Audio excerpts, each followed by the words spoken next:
سر اقتدار میں آنے سے پہلے حکومت کی جانب سے بڑے وعدے دعوے کیے گئے کہ عوام کو ریلیف دیا جائے گا. اب ہم دیکھتے ہیں کہ کبھی بجلی کی قیمتیں بڑھا دی جاتی ہیں, کبھی پیٹرول کی قیمتیں بڑھا دی جاتی ہیں. عوام تو بہت پریشان دکھائی دے رہے ہیں. کیا سمجھتے ہیں کہ حکومت کے پاس کوئی فائنینشیل پالیسی نہیں ہے جس کی وجہ سے وہ ان چیزوں کو کنٹرول کر سکے, عوام کو کوئی ریلیف مل سکے؟ دیکھیے حکومت جو ہے ہمارے ہاں مختلف حکومتیں جو ہیں ان کی ناقص کارکردگی کی بنیاد پر آج ہمارے یہاں بجلی بہت مہنگی ہے. ہم پانی ہمارے پاس وافر مقدار میں موجود تھا, ہم پانی سے بجلی پیدا نہیں کر سکے. وہاں ہم نے جھگڑے کھڑے کر لیے, ڈیم نہیں بننے دیں گے, اور اس پہ سیاست شروع ہو گئی. تو ہمیں ساری بجلی جو ہے اس کو پیدا کرنا پڑا پھر تھرمل پر, یعنی اب بجلی کا بڑا حصہ جو ہے وہ تیل سے پیدا ہوتا ہے یا گیس سے پیدا ہوتا ہے. وہ گیس بھی ہم کو امپورٹ کرنی پڑتی ہے, تیل بھی امپورٹ کرنا پڑتا ہے, اور پھر یہ ہے کہ کارخانے ایسے لگائے کہ آپ بجلی استعمال کریں یا نہ کریں, ان کی کیپیسٹی پیمنٹ آپ کو دینی پڑتی ہے. تو جو حکومتیں ہماری جو ہیں ان کی جو ناقص کارکردگی ہے اس کا نتیجہ یہ نکلا ہے کہ ہم اپنے اختیارات جو ہیں اپنے جو وہ تو ہم استعمال کرتے چلے گئے, لیکن ہم نے کسی اپنے آپ کو حدود و قیود کا پابند نہیں رکھا. ہمارے اخراجات زیادہ تھے, ہماری آمدن کم تھی, اور ہوتے ہوتے کیا ہوا ہے اب یہ وفاقی حکومت جو ہے اس کی جو انکم ہے وہ 8,000 ارب روپے کے قریب ہے, اور 8,000 ارب روپے جو ہیں وہ قرضوں کا سود ادا کرنے میں نکل جاتے ہیں, اور باقی سارے اخراجات پورے کرنے کے لیے پھر نئے قرضے لینے پڑتے ہیں. سر گورنمنٹ کی طرف سے پارلیمانی اور عدالتی اقدامات کیے گئے, لیکن پھر بھی پی ٹی آئی کو ختم نہیں کیا جا سکتا. اس حوالے سے کیا کہیں گے؟ پی ٹی آئی دیکھیں, جو سیاسی جماعتیں ہوتی ہیں وہ کوئی کسی کو آپ قید کر دیں یا اس پہ مقدمے چلا دیں یا کوئی ورکرز کو پکڑ لیں, تو اس طریقے سے جماعتیں ختم نہیں ہوتی. اور ہماری جو ہسٹری ہے سب کانٹیننٹ کی, اس میں تو سیاست جو ہے اور جیل کا ایک چولی دامن کا ساتھ ہے. تو ہمارے یہاں تو کہتے ہیں کہ جو ہتھکڑی ہے وہ سیاست دانوں کا زیور ہوتی ہے. تو ہمارے اس وقت آپ دیکھیں کتنے بھی سیاست دان ہیں, زرداری صاحب ہیں یا نواز شریف صاحب ہیں یا شہباز شریف صاحب ہیں, سب کو جیل جانا پڑا ہے, سب نے مقدمے بھگتے ہیں, لیکن ان میں سے ان کی سیاست ختم نہیں ہوئی. تو عمران خان صاحب جو ہیں اس وقت ابتلا سے گزر رہے ہیں, ان کا آزمائش کا دور ہے, لیکن اس سے مطلب یہ نہیں ہے کہ ان کی سیاست ختم ہو جائے گی. ان کی سیاست اپنی جگہ موجود ہے اور مقدمے جو ہیں وہ بھی اپنی جگہ موجود ہیں. سر پی ٹی آئی کی جانب سے جسے کہتے ہیں انٹرنیشنلی اور نیشنلی طور پر پریشر بلڈ کیا جا رہا ہے گورنمنٹ پہ, اور یہ تحریک بھی شروع کرنے لگے ہیں, تو اس تحریک کو کیسے دیکھتے ہیں آپ؟ نہیں, پی ٹی آئی جو ہے مجھے تو بڑی ہمدردی ہے اس سے بھی, اور خان صاحب سے بھی بڑی ہمدردی ہے. میری دعائیں ان کے ساتھ ہیں کہ کسی طریقے سے ان کی مشکلات کم ہوں اور وہ اپنا سیاست میں کردار ادا کر سکیں. لیکن انہوں نے جو حکمت عملی اپنائی, اگر وہ ایک نارمل ایک پارلیمنٹری پالیٹکس جو کرتے رہتے تو ان مشکلات کا سامنا نہ کرنا پڑتا. لیکن اقتدار کے چھوڑنے کے بعد یا اقتدار سے بے دخل ہونے کے بعد انہوں نے سڑکوں کی سیاست اپنا لی ہے, وہاں ہنگامہ کیا ہے, اداروں سے جھگڑا شروع ہو گیا ہے, اور اب بھی ان کے بیرون ملک حامی جو تھے وہ بس صدر ٹرمپ سے امیدیں لگائے بیٹھے تھے کہ وہ آئیں گے تو ان کو رہا کرائیں گے. وہ امیدیں پوری نہیں ہوئیں تو بیرون پھر کہا گیا کہ آپ وہاں سے اوورسیز پاکستانی جو ہیں وہ ریمیٹنسز نہ بھیجیں, پیسے نہ بھیجیں تاکہ حکومت پر معاشی دباؤ بڑھے.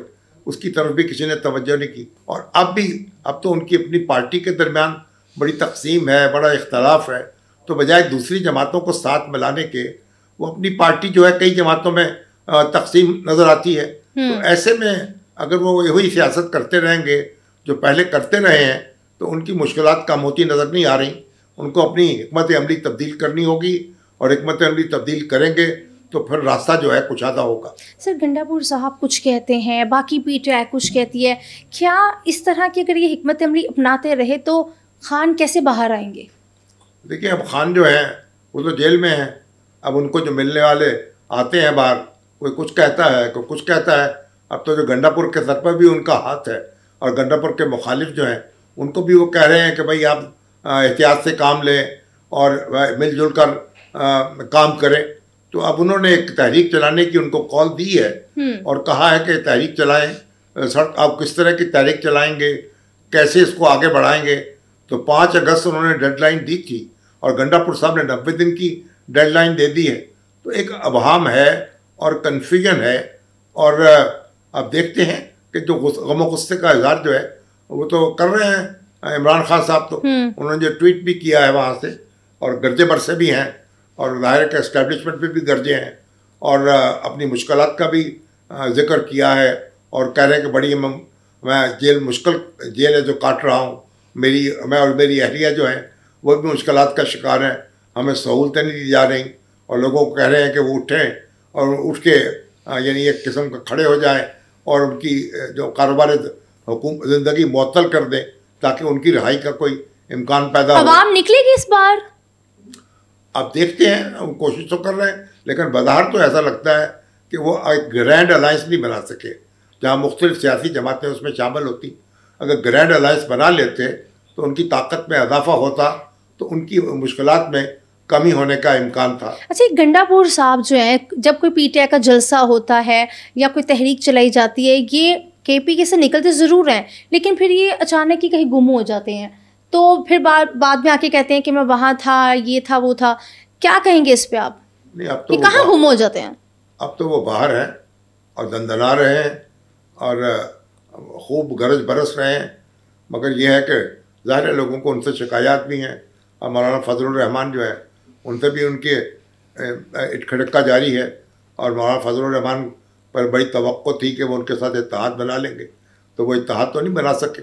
تو اس وقت گنڈا پور کے مخالفین بھی موجود ہیں, ان کے حامی بھی موجود ہیں پارٹی میں, لیکن خان صاحب نے اب ان کے سر پہ ہاتھ رکھا ہے, ان کی سپورٹ کی ہے, اور لوگوں سے کہا ہے کہ اپنے اختلافات جو ہیں ان کو دھیما کریں اور پارٹی کے اندر ایک دوسرے کی طاقت بنے اور مل کر جدوجہد کریں. سر, جہاں پر تحریک کا آغاز ہو رہا ہے وہیں پہ خان صاحب کے بیٹے پاکستان آ رہے ہیں, اس کو کیسے دیکھتے ہیں آپ؟ ابھی علیم باجی نے کہا ہے کہ وہ آئیں گے, ابھی واضح طور پر کوئی اعلان نہیں ہوا. یہ خبر بھی آئی ہے وہاں سے لندن سے کہ جو جمائمہ خان ہیں ان کو واپس نہیں بھیجنا چاہتی کیونکہ ان کو خدشہ ہے کہ ان کو گرفتار کر لیا جائے گا. اچھا, جیسے اگر گورنمنٹ کی بات کی جائے اس وقت, تو کیا سمجھتے ہیں مریم نواز صاحبہ کی گورنمنٹ کیسی جا رہی ہے؟ دیکھیے, مریم نواز کی حکومت تو بڑی محسوس ہو رہی ہے.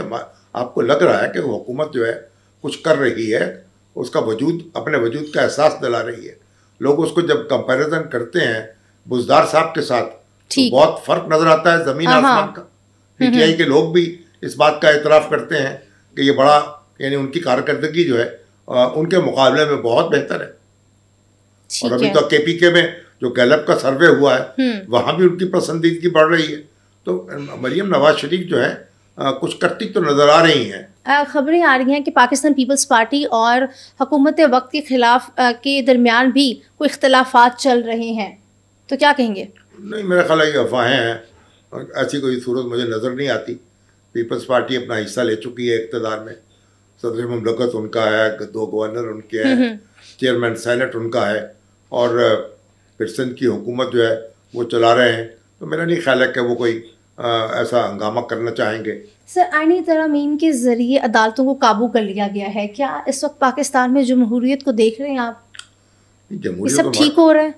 یہ جمہوریت جو پاکستان کا ایک دستور ہے, دستور کے تابع حکومت چلتی ہے, اس کے فنڈامنٹل رائٹس ہیں, تو ہم یہ تو کہتے ہیں پاکستان ایک جمہوری مملکت ہے.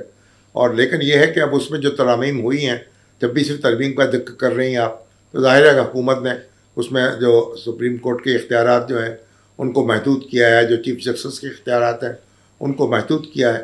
تو آپ یہ بھی دیکھیں کہ جو چیف جسٹس صاحبان تھے ان کے جو اختیارات تھے وہ سسٹم کو ڈیسٹیبلائز کرنے کے لیے استعمال ہوئے ہیں.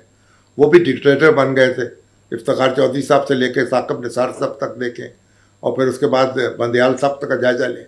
تو چیف جسٹس صاحبان جو تھے انہوں نے بھی ایک حکومت کا ناطقہ بند کر رکھا تھا. اب حکومت کا دور چلا ہے تو اس نے اپنا وار کر دیا ہے. اچھا, نون لیگ اور پی ٹی آئی کے درمیان جو اختلافات ہیں, کیا سمجھتے ہیں کیسے حل ہوں گے؟ یہ مذاکرات کی ٹیبل پہ بیٹھ کے حل ہوں گے یا سڑکوں پہ؟ یہ سڑکوں پہ تو حل ہو نہیں سکتے, بلکہ انتخابات کی تیاری کرنی چاہیے آئندہ, اور پی ٹی آئی کو اپنے مقدمات جو ہیں عدالتوں میں لڑنے چاہیے, وہاں سے ان کو ریلیف مل جائے گا انشاءاللہ, اور وہ انتخابات کی تیاری کرنی چاہیے. یہ گورنمنٹ جنیور پورا کرتی نظر آ رہی ہے؟ ہاں جی بالکل نظر آ رہی ہے. اچھا. بظاہر تو ایسی کوئی صورت نظر نہیں آتی. ابھی تو آپ دیکھیے کہ انڈیا کے ساتھ جو ہماری ایک جنگ ہوئی ہے 4 روزہ, اس نے تو حکومت کا جو ہے امیج بڑھا دیا ہے. پاکستان کا بحیثیت ریاست کے امیج بڑھا ہے, پوری دنیا میں اس کی صلاحیتوں کا اعتراف ہو رہا ہے. تو ابھی تو صورتحال جو ہے وہ میرا خیال بہتر ہوئی ہے حکومت کے حق میں. ٹھیک ہے سر, بلاول بھٹو زرداری کو آپ ایز اے وزیر اعظم کیسا دیکھتے ہیں؟ انہوں نے اپنی سی وی بھی بڑے گھر دی تھی وزیر اعظم کے لیے, تو آنے والے دنوں میں کیا وہ وزیر اعظم بن سکتے ہیں؟ بالکل ان کو حق حاصل ہے کہ وزیر اعظم بننے کی کوشش کریں. وہ ان کے نانا وزیر اعظم رہے, ان کی والدہ وزیر اعظم رہیں, اور ان کی اچھی تربیت ہوئی ہے. ان کے والد صاحب جو ہیں انہوں نے بڑی توجہ سے ان کو پالا ہے, اور وہ پاکستان کی تاریخ اور سیاست سے اچھی طرح آگاہ ہیں. ابھی آپ دیکھیں کہ پاکستان کا مقدمہ وہ لڑنے کے لیے بیرون ملک گئے, کئی ملکوں کا دورہ کیا, اور بڑا اچھے طریقے سے انہوں نے بات کی ہے, پاکستان کا موقف پیش کیا ہے. تو بلاول بھٹو میں بڑی صلاحیت ہے, اور اگر لوگ ان کی طرف متوجہ ہوں گے تو یقیناً وہ وزیر اعظم بن جائیں گے. سر آپ نے جب اپنا کریئر سٹارٹ کیا تھا تب کی سیاست اور آج کی سیاست پہ کوئی خاص فرق دیکھتے ہیں آپ؟ بھائی اب سیاست جو ہے, پاکستان کی سیاست تو لڑتے بھٹتے گزر گئی ہے. جو اقتدار میں آ جاتا ہے نہ اس کو چین ہے, جو اختلاف میں ہوتا ہے نہ اس کو چین ہے. جو اقتدار میں آتا ہے وہ بیچارہ کرسی کو سنبھالنے کے چکر میں پڑ جاتا ہے, جو اختلاف میں ہوتا ہے وہ اس کے دھکا دینے کے شوق میں مبتلا ہو جاتا ہے. تو پاکستان کے اہل سیاست جو ہیں وہ تو لڑتے بھٹتے رہتے ہیں آپس میں. یہ ایک اگر ان کو یہ چین نصیب ہو جائے, وہ ایک دوسرے کو برداشت کر لیں, تو میرا خیال پاکستان کے حالات بہت بہتر ہو سکتے ہیں, اور پاکستان یکسوئی سے آگے بڑھ سکتا ہے. سر اس وقت پاکستان میں سب سے اہم مسئلہ جس پہ کام ہونا چاہیے, اس کو حل کرنا چاہیے, کیا ہے؟ پاکستان کا سب سے اہم مسئلہ تو اس کی بڑھتی ہوئی آبادی ہے. اگر آبادی اسی طرح بڑھتی رہے گی تو ہر کوئی مسئلہ جو ہے آپ کا حل ہی نہیں ہوگا, مزید مسائل پیدا ہو جائیں گے. اور دوسرا مسئلہ یہ ہے کہ پاکستان کی جو نوجوان ہیں پاکستان کے, ان کو تعلیم دی جائے, ان کی تربیت کی جائے, ان کے لیے ادارے قائم کیے جائیں, ان کو ہنر سکھایا جائے. ہمارے نوجوان موجود ہیں, ان کو تعلیم نہیں دی جا رہی, ان کی تربیت نہیں کی جا رہی, تو بہت بڑا ایسٹ بن سکتے ہیں, اور وہ اس طرف توجہ ہونی چاہیے. پاکستان میں بہت اہم واقعات بھی ہو جاتے ہیں, لیکن ہم دیکھتے ہیں کہ نواز شریف صاحب جو ہیں وہ خاموش ہی رہتے ہیں. حالانکہ پچھلے دنوں جب جنگ ہوئی تو ان کو چاہیے تھا کہ بڑھ چڑھ کے یہ بولتے, کوئی بیان دیتے, لیکن ان کی خاموشی جو تھی بہت سے لوگوں نے محسوس کی. اس پہ کیا کہیں گے؟ نہیں, بیان تو انہوں نے دیا ہے, لیکن اب ظاہر ہے کہ وہ کیونکہ اتنے ایکٹیو نہیں ہیں پالیٹکس میں. اب وہ ان کی بیٹی جو ہے پنجاب کی حکمران ہے, بھائی جو ہیں وزیر اعظم ہیں, تو وہ ان کے لیے دعا میں ایسا کرتے ہیں, زیادہ تر اس میں مصروف رہتے ہیں. تو اچھا, ویسے یہ خبریں گردش کرتی ہیں کہ نواز شریف اور شہباز شریف ایک ہی ہیں, جو نواز شریف چاہتے ہیں یا کہتے ہیں شہباز شریف وہی کرتے ہیں, تو در حقیقت حکومت نواز شریف ہی کر رہے ہیں. اب یہ تو نہیں کہہ سکتے کہ نواز شریف حکومت کر رہے ہیں, لیکن ظاہر ہے کہ جو حکومت سے ان کا کوئی اختلاف نہیں ہے, اور وہ اس حکومت کے ساتھ ہیں اور اس کو سپورٹ کر رہے ہیں. ٹھیک. سر جاتے جاتے یہ بتا دیں کہ خان صاحب کب تک آپ کو باہر آتے دکھائی دیتے ہیں؟ دیکھیے, میری تو دعا ہے اور خواہش ہے کہ وہ جلد باہر آ جائیں, ان کی مشکلات کم ہوں, اور وہ ایک ڈیموکریٹک رہنما کے طور پہ اپنا کردار ادا کر سکیں, اور لوگ ان کو پسند کرتے ہیں تو ان کو ووٹ دیں, اور اگر وہ دوبارہ اقتدار میں آتے ہیں تو بسم اللہ. لیکن یہ تھوڑی سی ان کو بھی اپنی حکمت عملی تبدیل کرنی پڑے گی, اور ان کے مخالفوں کو بھی کچھ غور کرنا پڑے گا کہ آپ کب تک کسی شخص کو جیل میں رکھ سکتے ہیں. سر جاتے جاتے میں آپ سے ایک ریپڈ فائر کروں گی, 4 کوسچنز ہوں گے, آپ نے اس کا جلدی سے جواب دینا ہے. پہلا سوال میرا یہ ہے, کون سا سیاستدان آپ کا فیوریٹ ہے, چاہے آپ کا اس سے اختلاف ہی کیوں نہ ہو؟ نہیں, سیاستدان دیکھیں نا, جو کوئی ایک نام بتائیں اور ریپڈلی بتائیں. نواز شریف صاحب ہیں, عمران خان صاحب ہیں, دونوں اچھے لگتے ہیں. پہلے نواز شریف صاحب ہیں. نواز شریف صاحب اپنا وہ تو ایک ریٹائر ہو گیا نا ایک لحاظ سے, اب اس طرح ایکٹیو نہیں ہے. ٹھیک. لیکن بہرحال سیاستدان جو ہیں وہ تو موجود ہیں, اچھے سیاستدان موجود ہیں. حافظ نعیم الرحمان صاحب بھی موجود ہیں, جماعت اسلامی کے. سر آپ کا پسندیدہ اخبار کون سا ہے روزنامہ پاکستان کے علاوہ؟ یہ بتائیں.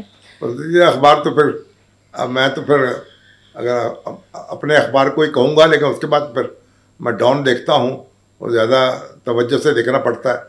ٹھیک. قلم یا کی بورڈ آپ کس سے لکھنا زیادہ پسند کرتے ہیں؟ کیا قلم یا کی بورڈ آپ سب سے زیادہ کس کو پسند کرتے ہیں لکھنا؟ میں تو لکھتا ہوں ہاتھ سے, قلم. ٹھیک ہے, قلم سے. ٹھیک ہے, مجھے تو یعنی یہی عادت ہے.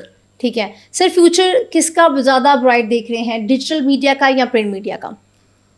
نہیں, پرنٹ میڈیا, ڈیجیٹل میڈیا جو ہے ظاہر ہے کہ وہ ایک منٹ میں آپ پوری دنیا میں آپ کا پیغام پہنچ جاتا ہے ڈیجیٹل میڈیا کے ذریعے. اس کی اپنی افادیت ہے, لیکن وہ غیر ذمہ داری جو وہاں اس کے ذریعے آئی ہے, جو فیک نیوز پھیلائی جاتی ہیں, اس سے تو وہ ایک بڑا خطرہ بن گیا ہے ڈیجیٹل میڈیا. اور پرنٹ میڈیا جو ہے, پرنٹ میڈیا تو ایک بنیادی درس گاہ ہے. جو لوگ پرنٹ میڈیا کی بھٹی سے نہیں گزرتے وہ اچھے اخبار نویس نہیں بن سکتے, ان میں ذمہ داری کا عنصر پیدا نہیں ہو سکتا. تو اس لیے پرنٹ میڈیا جو ہے اس کی طرف بھی ہمیں توجہ دینے کی ضرورت ہے. اور آپ دیکھیے ہمارے ہمسائے ملک میں پرنٹ میڈیا اس کو زوال نہیں آیا, اور پرنٹ میڈیا ابھی تک جو ہے مؤثر ہے. اور میں سمجھتا ہوں کہ صحت مند معاشرے میں پرنٹ میڈیا کو مؤثر رہنا چاہیے. نوجوانوں کے لیے کوئی پیغام؟ نوجوانوں کو چاہیے کہ تعلیم حاصل کریں, محنت کریں, آگے بڑھیں, اپنے آپ پر یقین رکھیں, شارٹ کٹ تلاش نہ کریں, محنت سے راستہ بنائیں اپنا. چلیے sir, thank you so much once again. بہت شکریہ, آپ نے اپنا قیمتی وقت دیا. بہت نوازش عنایت.